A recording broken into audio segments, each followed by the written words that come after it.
Hi friends, Bermuda triangle, devil triangle షేప్లో ఉన్న ఈ సముద్ర ప్రాంతంపై ఎటువంటి విమానం వెళ్ళినా ఖచ్చితంగా అది కూలిపోవాల్సిందే. ఎటువంటి షిప్ వెళ్ళినా ఖచ్చితంగా అది మునకేయాల్సిందే.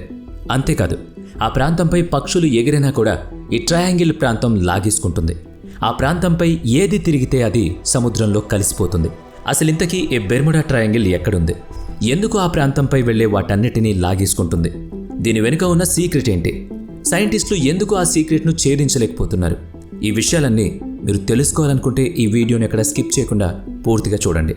అట్లాంటిక్ మహాసముద్రంలో అమెరికాకు చెందిన మియామి, బెర్ముడా, ప్యూర్టోరికో ఈ 3 ప్రాంతాలను కలిపి చూస్తే మనకు ఒక ట్రయాంగిల్ ఆకారం కనిపిస్తుంది.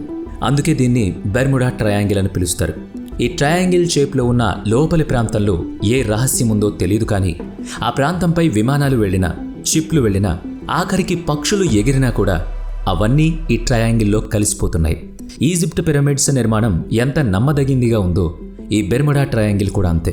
ఈ ట్రయాంగిల్ షేప్లో అసలు ఏ మాయ ఉందో ఎవ్వరికీ తెలియడం లేదు. రెండో ప్రపంచ యుద్ధం తర్వాత, అంటే 1945 జూలై 9న అమెరికాకు చెందిన ఒక ఆర్మీ విమానం ఈ ట్రయాంగిల్ని దాటాల్సి వచ్చింది. ఈ విమానంలో 10 మంది ఆర్మీ పర్సన్స్తో కమాండర్ థామస్ ప్రయాణిస్తున్నారు. ఈ విమానం టేక్ ఆఫ్ అయిన 4 గంటల తర్వాత ఈ ట్రయాంగిల్ దగ్గరకు వచ్చేటప్పటికి అదృశ్యం అయిపోయింది.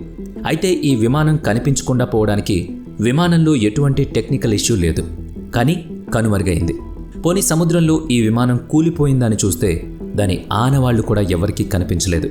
అయితే ప్రాథమిక విచారణలో తేలిందేంటంటే ఈ ట్రయాంగిల్ ప్రాంతానికి విమానం వెళ్లేసరికి విమానం ముందుకు నడవలేదని, ఏదో తెలియని టెక్నికల్ గ్లిచ్ వచ్చిందని చెప్తున్నారు. దానివల్ల ఆ ప్రాంతంలో ఈ విమానం కూలిపోయి ఉంటుందని తేలింది. దీని గురించి తెలుసుకునేందుకు దాదాపు 10 రోజుల పాటు 100 మంది రెస్క్యూ ఆపరేషన్ చేశారు, కానీ ఫలితం దక్కలేదు. అందులో ఒక విమానం, థామస్ విమానం ఎక్కడుందో తెలుసుకోవాలని గట్టిగా ప్రయత్నించింది. సరిగ్గా అదే ప్రాంతం దగ్గర వరకు వెళ్లేసరికి విమానంలో మిషన్స్ పనిచేయడం ఆగిపోయాయి. కమాండర్ విమానాన్ని కంట్రోల్ చేసేందుకు శతవిధాలా ప్రయత్నించాడు, కానీ ఫలితం శూన్యం.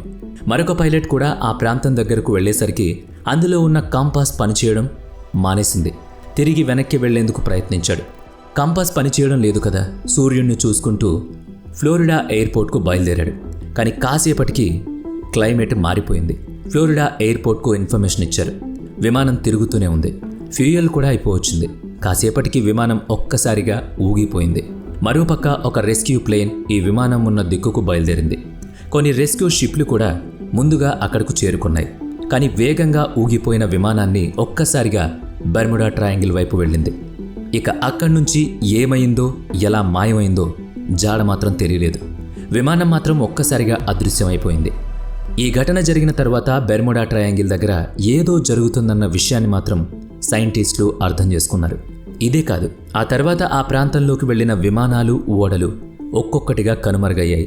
ఇప్పటికీ కనీసం అవి ఎక్కడున్నాయో కూడా తెలియదు. ఇవన్నీ ఎందుకు అదృశ్యం అవుతున్నాయో ఎవరికీ తెలియదు. ఆఖరికి వాటి ఆనవాళ్లు కూడా దొరకలేదు. మాయమైన విమానాల్లో ఉన్న సిబ్బందిలో ఒక్కరు కూడా కనిపించలేదు. వారి బాడీలు కూడా దొరకలేదు. దీనంతటికీ కారణం బెర్ముడా ట్రయాంగిల్. ఇది ఫ్లోరిడా నుంచి బెర్ముడా, అలాగే ప్యూర్టోరికో సరిహద్దులుగా ఉంటుంది. ఇంకా క్లియర్గా చెప్పాలంటే ఫ్లోరిడా అట్లాంటిక్ తీరం నుంచి బెర్ముడా ప్రాంతం వరకు ఒకవైపు, మరోవైపు బెర్ముడా నుంచి ప్యూర్టోరికా దగ్గరలో ఉన్న గ్రేటర్ యాంటిలిస్ ద్వీపాల వరకు విస్తరించి ఉంటుంది. మనం గనక క్లియర్గా చూస్తే ఇది ట్రయాంగిల్ షేప్లో ఉంటుంది. ఈ ప్రాంతంలోకి వచ్చిన విమానాలు, ఓడలు ఎందుకు మిస్ అయిపోతున్నాయన్న దానిపై ఎంతోమంది ఎంక్వైరీ చేశారు, కానీ ఎవ్వరికీ అక్కడ ఏం జరిగిందన్నది స్పష్టంగా తెలియలేదు. కానీ కొన్ని విషయాలు మాత్రం బయటకొచ్చాయి. అందులో మొదటిది పారానార్మల్ సిద్ధాంతాలు. ఈ విమానాల అదృశ్యం వెనుక పారానార్మల్ సిద్ధాంతాలు ఉన్నాయనుకున్నారు. అయితే కొందరు నిపుణులు ఈ మిస్టరీకి హేతుబద్ధమైన వివరణలు ఇచ్చారు.